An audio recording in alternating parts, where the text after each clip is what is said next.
All right, today on The Explainer, we're tackling something we all know but usually try to run away from, and that's suffering. But what if there's a hidden meaning inside it? What if some of the greatest thinkers found a way to turn it into hope? That's what we're going to unpack. Let's get into it. We're going to start with this incredible idea from a psychiatrist named Viktor Frankl. Think about it. He says that even when you've lost everything, there's one freedom nobody can ever take from you: the freedom to choose your attitude. And you've got to understand, he didn't dream this up sitting in a comfy armchair. No, his philosophy was forged in the absolute hell of the Holocaust. Frankl survived 4 Nazi concentration camps. He was stripped of everything: his identity, his dignity. Just a number facing starvation and death every single day. And it was right there, in what he called a living human experiment, that he stumbled upon something that would change everything. And that's what brings us to the heart of his work, what he called humanity's last freedom. It's such a powerful concept, and it came from watching how people reacted when they were all trapped in the same nightmare. So, what did he see? What made him come to this incredible conclusion? What Frankl saw was that even in the same camp, under the same brutal thumb, people went down 2 very different paths. You had those who, and you can't blame them, just surrendered. They gave up. They lost their will to live, grew numb, and didn't even react when their friends died. But then, there were others, a handful of people who did something extraordinary. They clung to a purpose. Maybe it was the hope of seeing a loved one again, or a book they felt they had to write. That purpose became their reason to keep going. They chose to be decent, to be compassionate, even when they had literally nothing left to give. And this is what drove his point home. He saw people acting like saints and, well, like swine, side by side. And it hit him. Your conditions, your environment, sure, they push you and pull you, but they don't decide for you. That final choice, the person you're going to be in any given moment, that is always up to you. Okay, so here's a real brain bender. Frankl found the ultimate freedom while facing the absolute worst of humanity. But what about us? What happens when you live in a world that isn't made of barbed wire, but of comfort? A world that tries to get rid of any and all hardship? That's where this whole conversation pivots right back to our lives today. So yeah, if hardship can forge a person like Frankl, what does a life of constant comfort do to us? Let's dig into that with a modern philosopher, Byung-Chul.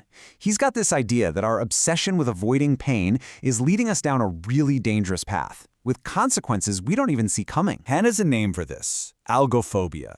It's basically a pathological fear of pain, any pain. And he says this fear has created what he calls a palliative society.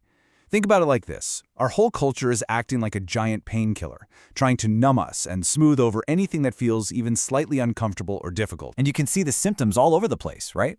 The endless scrolling for likes on social media, that's a little painkiller, a quick hit of validation. We dodge difficult conversations. We retreat into our home offices, our little bubbles. And here's the real danger, according to Han. When you avoid all pain, you become numb. You're anesthetized, kind of like a zombie. Technically, you're alive, but are you really living? Okay, so if running from pain just turns us into zombies, how do we learn to actually face it? Well, there's this really old piece of wisdom that gives us a kind of roadmap. You could almost call it a formula for turning hardship into hope, into something meaningful. This framework actually comes from the Apostle Paul's writings in the book of Romans, and it lays out a clear psychological path. It basically says that suffering isn't the end of the road. No, it's the start of a journey that goes from suffering to endurance to character and finally to hope. So let's break that down step by step. Step 1 is suffering, or thlipsis in the original Greek, and that word means to press or to crush. It's a great metaphor. Think about making wine. You have to crush the grapes, right? The pressure is intense, it's destructive to the grape, but it's the only way to get the wine. In the same way, this kind of external pressure, as awful as it feels, is what can create something totally new inside of us. So that pressure leads to step 2, endurance. And check this out. The Korean word for endurance, inne, paints such a powerful picture. It's made of 2 ancient characters. One is a knife and the other is a heart. The image is literally a knife held over the heart.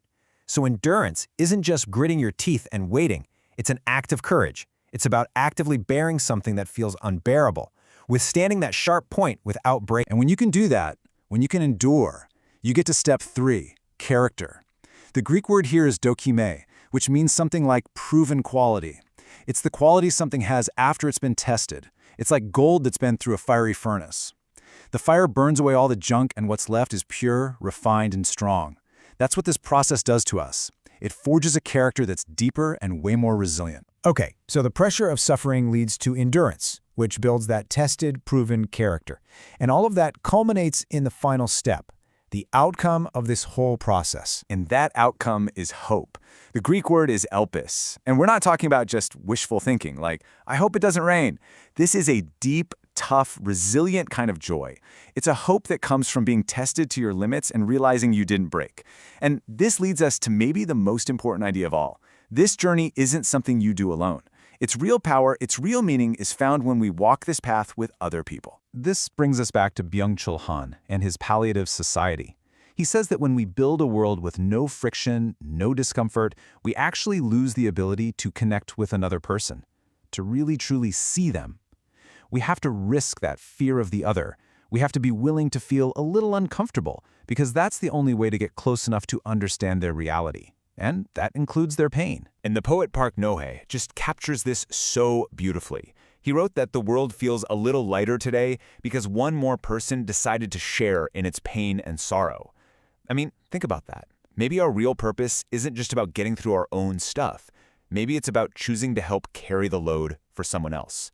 And every time someone does that, the whole world gets just a little bit lighter. So we're left with this final question, aren't we? Our culture screams at us to chase comfort, to numb our pain, all because we think that's how we'll feel more alive.